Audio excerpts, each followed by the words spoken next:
मनन गर्नुस् कांग्रेस र एमालेका नेताहरू जननेता मदन भण्डारी र बीपी कोइरालाले स्वर्गबाट आज तपाईहरुले धिक्कार्दैछन्। मैले के शिक्षा दिएको रहेछु मेरो पार्टीका मान्छेहरूलाई? के यो देश बेच्नु भनेर शिक्षा दिएको रहेछु?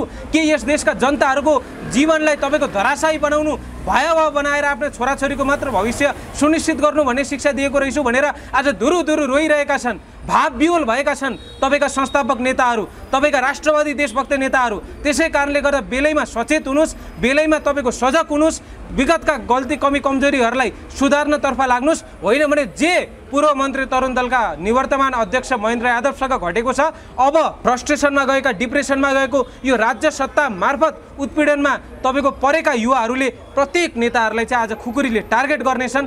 कतिपय आज लघुवित्त ब्याङ्कहरूको अत्याचारका कारणले गर्दा राज्य सत्तालाई बारम्बार गुहार्दै पनि आज उहाँहरूको आवाज नसुनिएकै कारणले गर्दा तीनटा दिदीबहिनीहरू झापामा रुखमा झुन्डिएर मर्न बाध्य भएका छन्। कोही मरेर आज हजुरको क्रान्ति गरिरहेका छन्, कोही केही भ्रष्टाचारी र राष्ट्रघातीहरूलाई काटेर क्रान्ति गरिरहेका छन्। यसको यो क्रान्तिको प्रकृतिमा हेर्ने हो भने त्यति हामीले भिन्नता देख्दैनौँ। यो अपराध नभएर एक हिसाबको क्रान्ति नै हो। खाडी मुलुकमा बेल्चा हानेर त्यहाँको परिस्थितिको सामना गर्न नसकेर काठको बाकसमा लास बनेर फर्किरहँदाखेरि त्यो आमाहरूको काखरी त्याउने हत्यारा को हुन् त?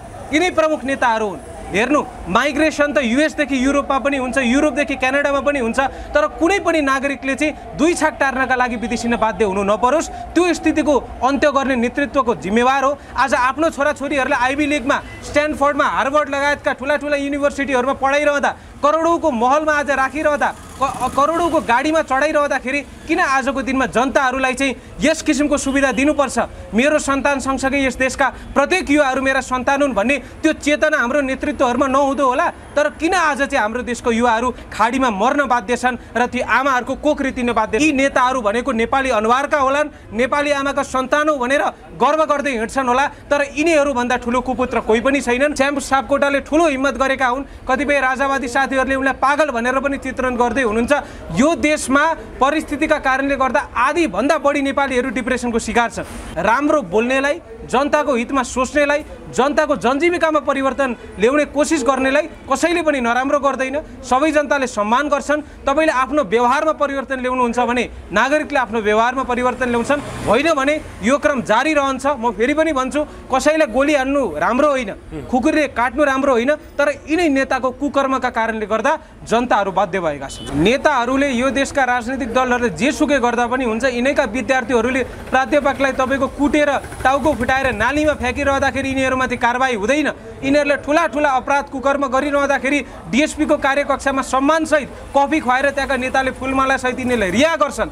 तर एउटा देशभक्त नागरिक कुनै पार्टीसँग, कुनै सिद्धान्तसँग एफिलिएटेड छैनन् भन्दैमा, सम्बन्धित छैनन् भन्दैमा आज देशको बारेमा चिन्तन मनन गरिरहँदाखेरि जुन परिस्थितिको शिकार हुन बाध्य भएका छन्, यसको विरुद्धमा हामी सबैजना एकजुट हुन आवश्यक छ। यी नेताहरू सुध्रिँदैनन्, अझै पनि सचेत भएर विगतका आफ्ना गल्तीहरूलाई आत्मालोचना गर्दै सुधार्दैनन् भने यो क्रम जारी रहन्छ। हजारौँ श्याम सापकोटाहरू अब जो एउटा डिप्रेसनमा छ, जो यो राज्य सत्ताबाट उत्पीडनमा परेर, जो आज एकदमै शोषणमा परेर आज बाध्य भएका छन् आत्महत्या गर्न, बरु म मर्छु भने म एउटा राष्ट्रघातीलाई म आफूसँग सिद्ध्याएर म शहीद भएर मर्छु भन्ने त्यो चिन्तनको विकास बिस्तारै नेपाली समाजमा हुँदै गइरहेको छ। एमाले र काङ्ग्रेस जस्तो वास्तवमा चित्त दुख्ला हाम्रा माओवादीका साथीहरूलाई, तर अभियान मात्र हो माओवादी भनेको। आज पनि देशभरि उसको सङ्गठनले जड गाड्न सकेको छैन र यिनीहरूको दोहोरो चरित्रको कारणले गर्दा आज 32 सिटमा झरेका छन्। देश विदेशमा फैलिएर बस्नुहुने सम्पूर्ण आमा बुवा, दाजुभाइ, दिदीबहिनीहरूलाई सबैले म श्याम सापकोटाको जो परिवार हुनुहुन्छ उहाँसँग सम्पर्क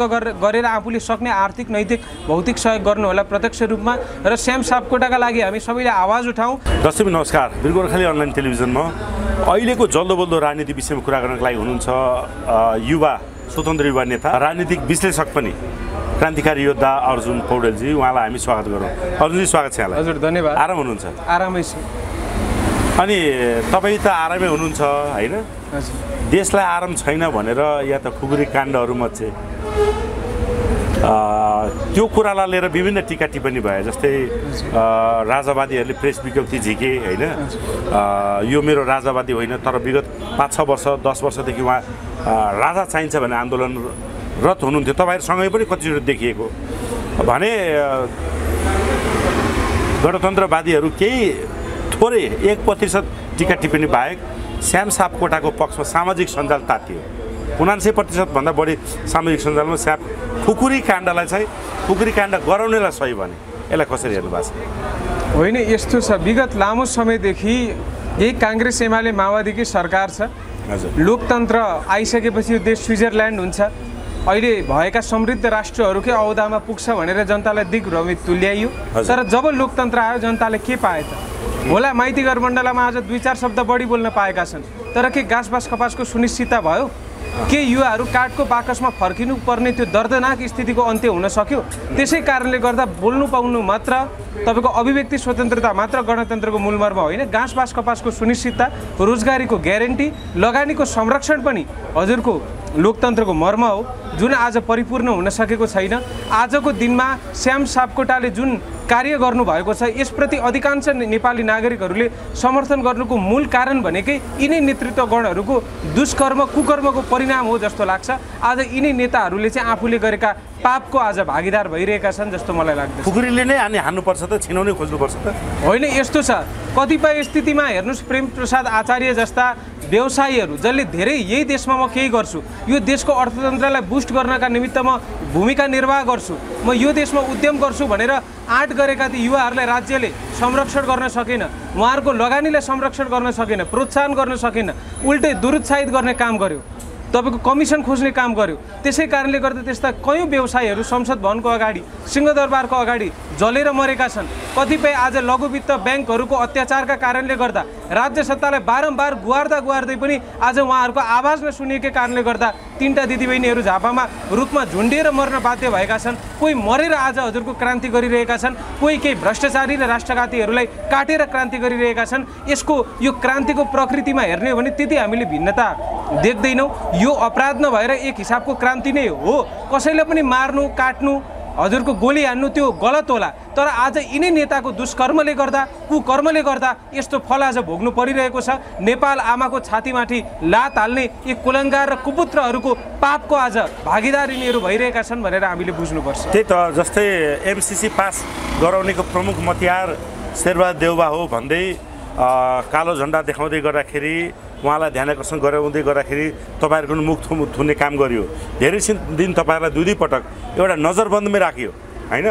अनि उनले पनि त्यो खुकुरी काण्ड गराइसकेपछि उनले बोलेका कुराहरूमा चाहिँ एमसिसीका मतियार छोड्दै मलाई म च्वाट्टै छिनाउँथेँ वा तपाईँको राजतन्त्र जिन्दाबाद जस्ता कुराहरू नारा लगाएको थिए।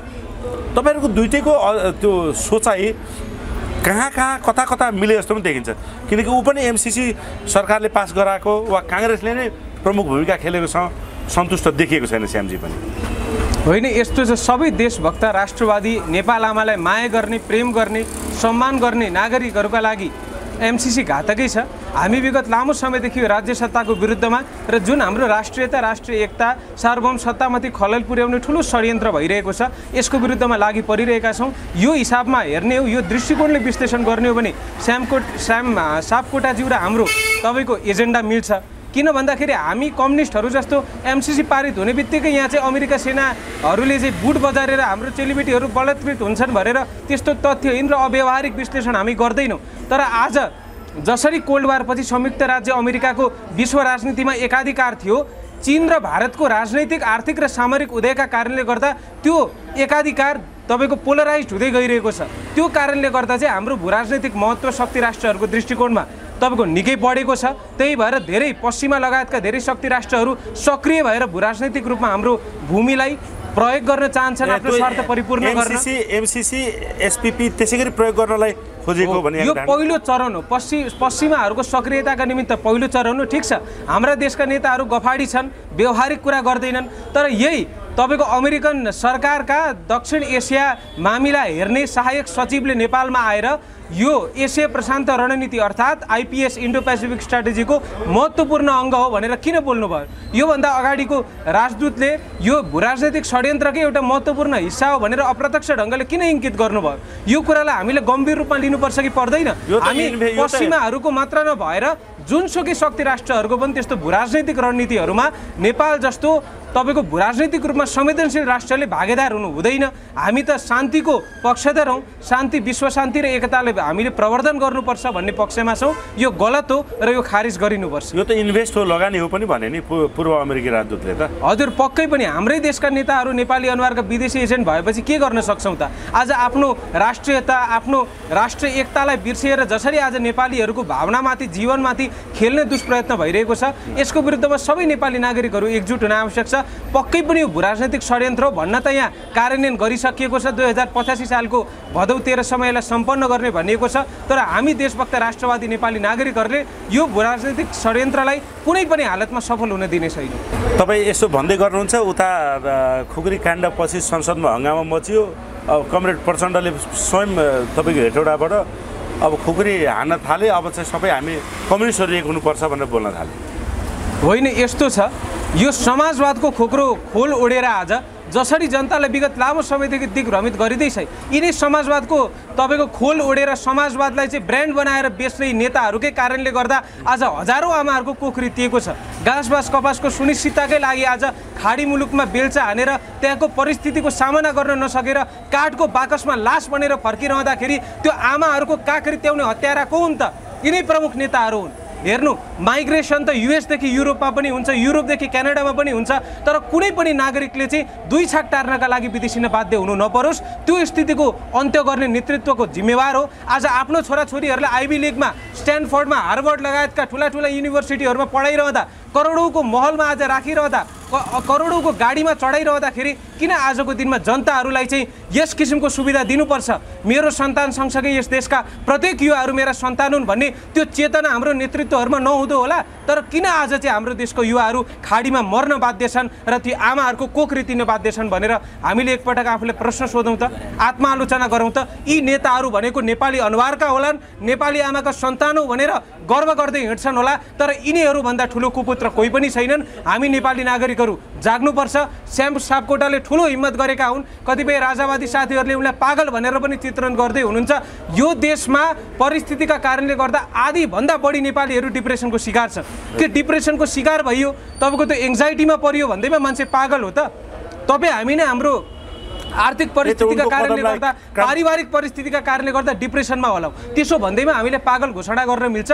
आज यो देशमाथि यी कुलङ्गारहरूले लात हानेको सही नसकेर आज श्याम सापकोटाले आज त्यो देशद्रोही राष्ट्रघाती नेताको घाँटीमा तिनले त्यो हिम्मत गरेर खुकुरी हानेका छन्। म फेरि पनि भन्न चाहन्छु, यसको परिणाम आज भोगिरहेका छन् यी कुलङ्गारको पुत्रहरूले। त्यही त अब यस्तै कुरालाई तपाईँको साथ दिँदै भनौँ न, किसानहरूसम्म पनि अगाडि फ्रन्ट साइडमा आएको देखियो। लुम्बिनी प्रदेशमा कृषि मन्त्रीलाई चाहिँ कार्यकक्षमै गएर मैले खुकुरी चाहिँ बोकेर आएको छैन, तर चप्पलले हान्छु भनेर भनेर त नेपाली जनतामा अब क्रान्तिको ज्वाला फुक्न लागेको हो के हो यो? हजुर, पक्कै पनि हिजोसम्म चाहिँ सर्वहारा वर्गको मुक्तिको नाममा, समावेशिताको नाममा, समाजवादको नाममा र समानताका नाममा जसरी जनताहरूलाई भ्रमित पारेर एक आपसमा लडाइयो, नेपालीमा काटाकाट गराइयो, यो भ्रमबाट मुक्त भएर, यो चिन्तनबाट मुक्त भएर हाम्रा मूल शत्रु भनेका आज ती शक्ति राष्ट्रहरू र नेपाली अनुहारका विदेशी एजेन्टहरू हुन् भनेर जनताले प्रत्याभूति गरिसकेका छन्। अब कुनै पार्टी, कुनै सिद्धान्त नभनेर नेपाल आमालाई मन मस्तिष्कमा राखेर जननी जन्मभूमि स्वर्गादपि गरिएसीलाई हृदयमा आत्मसात गर्दै नेपाली जनताहरूमा त्यो सहनशीलताको तपाईँको जुन सीमा छ, त्यो धैर्यताको जुन सीमा छ, त्यो नागिसकेको छ।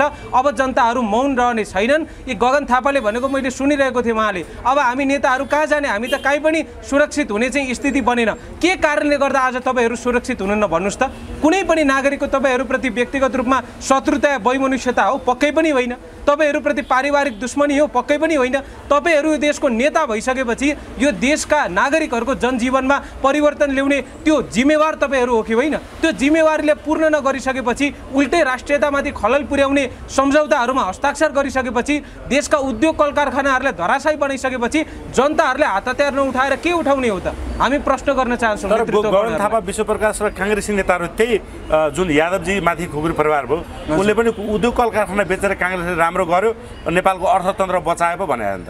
त्यही त हामी यहाँ के प्रश्न गर्न चाहन्छौँ, राजदूतले चाहिँ भारतसँग यो व्यापार गरेर त्यति फाइदा हुँदैन, बरु आफैले जति सकिन्छ खपत गरेको राम्रो भनेर त्यो अभिव्यक्ति दिँदा चाहिँ भोलिपल्ट नै रिपोर्टर्स क्लबमा प्रेस सम्मेलन गर्ने काङ्ग्रेसका नेताहरू यस देशका 71 भन्दा बढी ठाउँमा सीमा अतिक्रमण भइरहँदाखेरि सुस्तामा एसएसबी मार्फत हाम्रा चेलीबेटीहरू निर्मम तरिकाले बलात्कृत भइरहँदाखेरि कहाँ थिए ती काङ्ग्रेसका नेताहरू? किन बोल्दैनन् उनीहरू आज मिडियाहरू बोलाएर? किन प्रतिरोध गर्दैनन् भारतीय विस्तारवाद र अमेरिकन साम्राज्यवादको? हामी प्रश्न गर्न चाहन्छौँ ती नेताहरूलाई, तपाईँहरू के वास्तवमै एजेन्ट भइसक्नु भएको हो त? के वास्तवमा आफ्नो गरिमा र नैतिकतालाई बेची खानु त्यो स्थितिमा तपाईँ पुगिसक्नु भएको हो त? त्यसै कारणले गर्दा राम्रो बोल्नेलाई, जनताको हितमा सोच्नेलाई, जनताको जनजीविकामा परिवर्तन ल्याउने कोसिस गर्नेलाई कसैले पनि नराम्रो गर्दैन। सबै जनताले सम्मान गर्छन्। तपाईँले आफ्नो व्यवहारमा परिवर्तन ल्याउनुहुन्छ भने नागरिकले आफ्नो व्यवहारमा परिवर्तन ल्याउँछन्, होइन भने यो क्रम जारी रहन्छ। म फेरि पनि भन्छु, कसैलाई गोली हान्नु राम्रो होइन, खुकुरीले काट्नु राम्रो होइन, तर यिनै नेताको कुकर्मका कारणले गर्दा जनताहरू बाध्य भएका छन्। बाध्य भएको त्यही त गगन थापाको यहाँले प्रसङ्ग गर्नुभयो। 1 नम्बर प्रदेशमा प्रदेश सांसद नेपाली काङ्ग्रेसले प्रहरी अधिकृतलाई मारिदिन्छु, उनको परिवारलाई खोजी खोजी मार्छु, यस्ता खालको यावत धम्की दिए। त्यो बारेमा त प्रेस विवेकले पनि झिकेनन्, संसदमा पनि बोलेनन्। उनलाई त अझ तपाईँको सजाय दिनुको साटो पुरस्कार दिने रणनीतिमा लिइरहेछ नेपाली काङ्ग्रेसले। अनि यता श्याम सापकोटाले चाहिँ उनका कार्यकर्ता नेतामाथि चाहिँ देशद्रोह गरिस् भनेर तपाईँ खुकुरीले जाइ लाग्दाखेरि यिनलाई चाहिँ सजाय हुने, उनको नेतालाई चाहिँ के हुने भनेर चाहिँ प्रश्न किन नगरे होला नि त? होइन, यस्तो छ, यो देशका नेताहरूले, यो देशका राजनीतिक दलहरूले जेसुकै गर्दा पनि हुन्छ। यिनैका विद्यार्थीहरूले प्राध्यापकलाई तपाईँको कुटेर टाउको फुटाएर नालीमा फ्याँकिरहँदाखेरि यिनीहरूमाथि कारबाही हुँदैन। यिनीहरूले ठुला ठुला अपराध कुकर्म गरिरहँदाखेरि डिएसपीको कार्यकक्षामा सम्मानसहित कफी खुवाएर त्यहाँका नेताले फुलमालासहित यिनीहरूले रिहा गर्छन्। तर एउटा देशभक्त नागरिक कुनै पार्टीसँग, कुनै सिद्धान्तसँग एफिलिएटेड छैनन् भन्दैमा, सम्बन्धित छैनन् भन्दैमा आज देशको बारेमा चिन्तन मनन गरिरहँदाखेरि जुन परिस्थितिको शिकार हुन बाध्य भएका छन्, यसको विरुद्धमा हामी सबैजना एकजुट हुन आवश्यक छ। यी सबै दलहरूको पतन निश्चित छ। अब यी नेताहरूको यो भ्रममा, जन्जालमा हामी नेपाली नागरिकहरू पर्नु हुँदैन। बाटो खुकुरी नै उठाउनु पर्ने हो, हतियारै उठाउनु पर्ने अवस्थामा पुर्याए थियो नेपालका नेताहरूले। बाध्य भएका छन् नेपाली नागरिकहरू। हामी त जहिले सहेर बसेका छौँ, यो कानुनले केही गर्ला, यो राज्यले केही गर्ला, लोकतन्त्र भनेका छन्, संविधान ल्याएका छन्, हरेक चिज गरेका छन्, नियम कानुनहरू बनाएका छन्, केही त होला, जनताको स्थितिमा परिवर्तन त होला। भन्नुहोस् त, आज ती निर्मला हाम्री चेली जसका लागि हामीले विगत यति लामो समय 1800 भन्दा बढी दिन भयो जस्तो मलाई लाग्छ, आजसम्म उनले न्याय पाएकी छैनन्। किन भन्दा कुनै एउटा हाई प्रोफाइल मान्छे नै यस केससँग सम्बन्धित भएका कारणले गर्दा भएको छैन। तर यी काङ्ग्रेस कम्युनिस्टहरूको माइनर भन्दा माइनर केस यिनीहरूलाई सल्भ गर्नुपर्छ भने 24 घण्टा नबित्दै यिनीहरूले चाहिँ राज्यका निकायहरूलाई प्रयोग गरेर सल्भ गरिरहेका हुन्छन्। हाम्रो लडाइँ भनेको वास्तविक समानताका लागि हो, हाम्रो लडाइँ भनेको आर्थिक आत्मनिर्भरताका लागि हो, हाम्रो लडाइँ भनेको घाँसबास कपासको सुनिश्चितताका लागि हो, हाम्रो लडाइँ भनेको हाम्रो राष्ट्रिय अखण्डता र एकताको रक्षाका निमित्त हो। यस्तो के त अब यहाँको भनाइमा नेपाल अब श्रीलङ्का उन्मुख हुँदै हो, जनताले अब त्यो लेभलको कारबाहीमा उत्रिने सम्भावना प्रबल भयो। नेताहरू सुध्रिँदैनन्, अझै पनि सचेत भएर विगतका आफ्ना गल्तीहरूलाई आत्मालोचना गर्दै सुधार्दैनन् भने यो क्रम जारी रहन्छ। हजारौँ श्याम सापकोटाहरू अब जो एउटा डिप्रेसनमा छ, जो यो राज्य सत्ताबाट उत्पीडनमा परेर, जो आज एकदमै शोषणमा परेर आज बाध्य भएका छन् आत्महत्या गर्न, बरु म मर्छु भने म एउटा राष्ट्रघातीलाई म आफूसँग सिद्ध्याएर म शहीद भएर मर्छु भन्ने त्यो चिन्तनको विकास बिस्तारै नेपाली समाजमा हुँदै गइरहेको छ। अझै पनि नेताहरूले आफ्नो विगतका कमी कमजोरी र गल्तीहरूलाई आत्मालोचना गरेर नसुधार्ने हो, जनताका बारेमा नसोच्ने हो, विकासका लागि नीतिहरू बनाएर कार्यान्वयन नगर्ने हो भने यो क्रम जारी मात्र रहने होइन, यसले ठुलो तपाईँको रूप लिन सक्छ। आज यो देशमा लयरहरूलाई, शिक्षकहरूलाई, विद्यार्थीहरूलाई युनियनाइज गरेर भातृ सङ्गठनहरूमा सङ्गठित गरेर र यस देशका बौद्धिक युवाहरूलाई अस्ट्रेलिया, अमेरिका, क्यानाडा पठाएर पढ्न नपाएका पारिवारिक परिस्थितिका कारणले गर्दा उनीहरूलाई खाडी मुलुकमा काठको बाकसमा फर्किन बाध्य बनाएकै कारणले गर्दा हामीहरू बचेका छौँ, हामीहरू सुरक्षित छौँ भन्ने त्यो चिन्तन र भ्रमबाट नेतृत्वहरू मुक्त हुन आवश्यक छ। यो क्रम जारी रहने हो भने यस देशका प्रत्येक नेताहरूमाथि ठुलो देशभक्त नेपाली नागरिकहरूको प्रहार हुनेछ, जाइ लाग्नेछन् भनेर बेलैमा सजग हुनु होला। त्यही त, यो खुकुरी खाइसक्दा पनि सचिने सम्भावना देखिएन। कमरेड प्रचण्डले समाजवादी मोर्चा गठन गराएछन् आफ्नो नेतृत्वमा। मेचीदेखि महाकाली आज भर्खर त यहाँसँग संवाद हुँदाखेरि विराटनगरको सम्बोधन सकाए र उनी हरेक ठाउँको सम्बोधनमा भाषणमा अब धेरै ठुलो क्रान्ति गर्छु। बालबाला प्रधानमन्त्री अर्जुनजी, यो जायज छ कि छैन? तपाईँको यसमा सठिक विश्लेषण चाहियो। बालबाला प्रधानमन्त्री जो अहिले पनि यो देशको कार्यकारी प्रमुख हुनुहुन्छ, उहाँ आफै भन्नुहुन्छ म सडकमा लाखौँ जनता ओह्राल्छु र क्रान्ति गर्छु। अझै पनि कसरी निर्वाचन यस्तो छ, जसको अन्डरमा नेपाली सेना छ, जसको अन्डरमा सशस्त्र प्रहरी लगायतका राज्यका हरेक इन्स्टिट्युसन्सहरू छन्, त्यस्तो व्यक्तिले चाहिँ आज म प्रधानमन्त्री हुँदाहुँदै पनि म लाखौँमा आज मेरा कार्यकर्तासहित सडकमा उत्रिन्छु भन्ने यो जतिको गैर जिम्मेवार र आपत्तिजनक अभिव्यक्ति केही पनि होइन।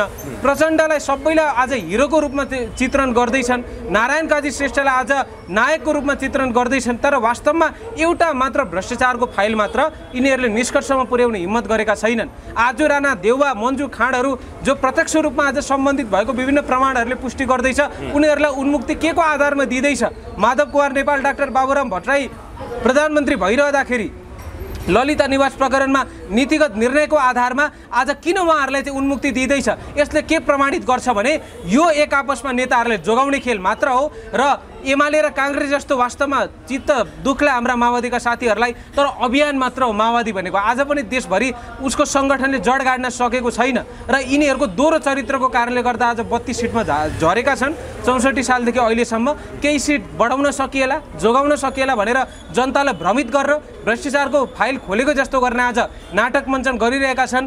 धेरै तपाईँको शिक्षित र राजनीतिक रूपमा सचेत नागरिकहरूले बुझिसकेका छन्, नबुझ्नेहरूले पनि बिस्तारै बुझ्दै जानेछन्। प्रचण्ड, शेरबहादुर देउवा, केपी शर्मा ओली, माधव कुमार नेपाल, बाबुराम भट्टराई उहाँहरू कोही पनि चोखो हुनुहुन्न। सबै हेर्ने हो भने एक न एक मेजर तपाईँको भ्रष्टाचारको काण्डहरूमा चाहिँ उहाँहरू प्रत्यक्ष र या अप्रत्यक्ष रूपमा संलग्न हुनुहुन्छ।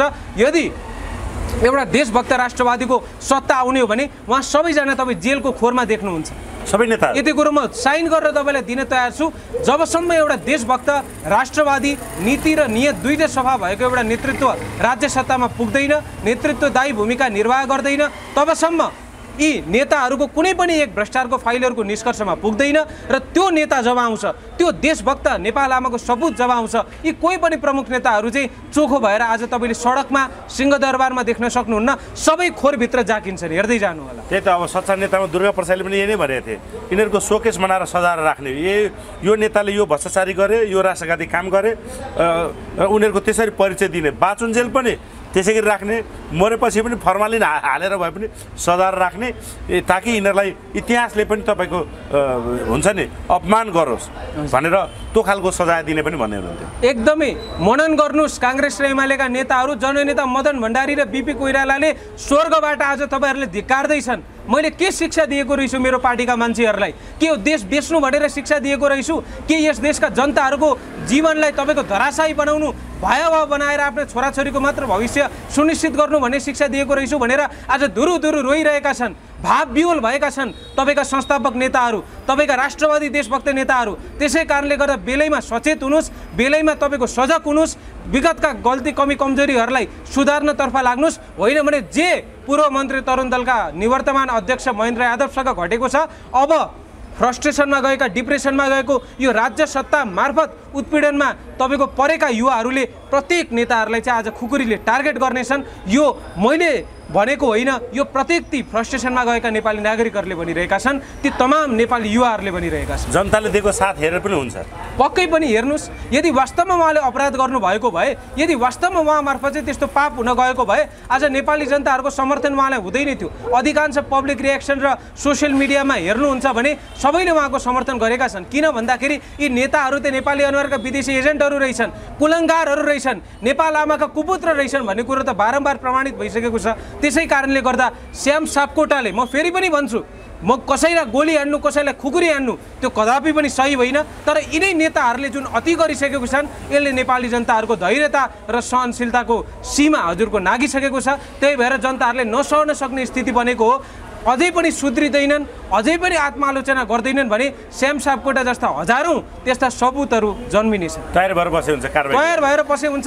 होइन भने बेलैमा सचेत भएर सुध्रिएर जो पनि भ्रष्ट छन् आफै नै आफूले कारबाहीको दायरामा ल्याए हुन्छ। यहाँले सुध्रिने कुरा चाहिँ गर्नुभयो। ललिता निवास जग्गा प्रकरणमा सामान्य धरोटी अरबौँको भ्रष्टाचार छ, सामान्य लाखौँको धरोटी राखेर सबैलाई हिरासत मुक्त गरायो वा कारबाही मुक्त गरायो। सुध्रिए कि अझ बिग्रिए त नेताहरू? होइन, यस्तो छ, हाम्रो देशको राजनीतिक व्यवस्था सिस्टम नै हेर्नुहुन्छ भने आज देशका भ्रष्टाचारीहरूलाई, अपराधीहरूलाई संरक्षण गर्ने किसिमको व्यवस्था यिनीहरूले डिजाइन गरेका छन्। न्यायपालिका स्वतन्त्र हुनुपर्ने हो, संवैधानिक आयोगहरू तपाईँको स्वतन्त्र र निष्पक्ष हुनुपर्ने हो, अनि पो लोकतन्त्र। नेपालको संविधान 2072 सालको संविधानमा सङ्घीय लोकतान्त्रिक गणतन्त्रात्मक नेपाल लेख्दैमा समाजवाद उन्मुख व्यवस्था लेख्दैमा के त्यो व्यवहारिक रूपमा कार्यान्वयन भएको हुन्छ? जुन दिन न्यायालय जस्तो हुन्छ, जुन दिन तपाईँको कार्यपालिका न्यायपालिका र व्यवस्थापिका काम कर्तव्य अधिकारमा चेक एन्ड ब्यालेन्समा आधारित रहेर सञ्चालन हुन्छन्, त्यो दिन जनताले लोकतन्त्र तपाईँको कार्यान्वयन भएको प्रत्याभूति हुन्छ। होइन भने संविधानमा अक्षरले लोकतन्त्र मात्र राखेर जनताको जीवनमा परिवर्तन आउँदैन। ललिता निवास मात्र होइन, यो देशको प्रत्येक मेजर भ्रष्टाचारको फाइलहरूमा, राष्ट्रघातका फाइलहरूमा नेतालाई उन्मुक्ति दिने हिसाबको नै सिस्टम डिजाइन गरिएको छ। यो सिस्टमको पनि अन्त्य नभएर मौलिकता, भूराजनैतिक संवेदनशीलता, इतिहासमा आधारित एउटा हाम्रो माटो सुहाउँदो व्यवस्था नआएसम्म यो देशमा वास्तवमा भन्ने हो भने न नै राष्ट्रको माटोको अस्तित्वको रक्षा हुन सक्छ, न नै जनताको जनजीवनमा परिवर्तन आउन सक्छ। कहाँ पुरा है। अब यो कसले गर्ला त यस्तो नेतृत्व? तपाईँहरू पनि बोल्न खोज्नुहुन्छ, तपाईँहरूको मुख थुन्ने, तपाईँहरूलाई पनि मानसिक टर्चर गर्ने, तनाव दिने, कहिले अपहरण गर्न खोजिन्छ, अनि हुँदाहुँदै तपाईँको गुन्डागर्दीमा पनि ओर्लिसकेको अवस्था देखिन्छ। अनि एउटा श्याम सापकोटा जो जन्मिन्छ उसलाई दबाउनलाई प्रधानमन्त्रीदेखि लिएर विपक्षी दलका नेताहरू समेत पर्छन्।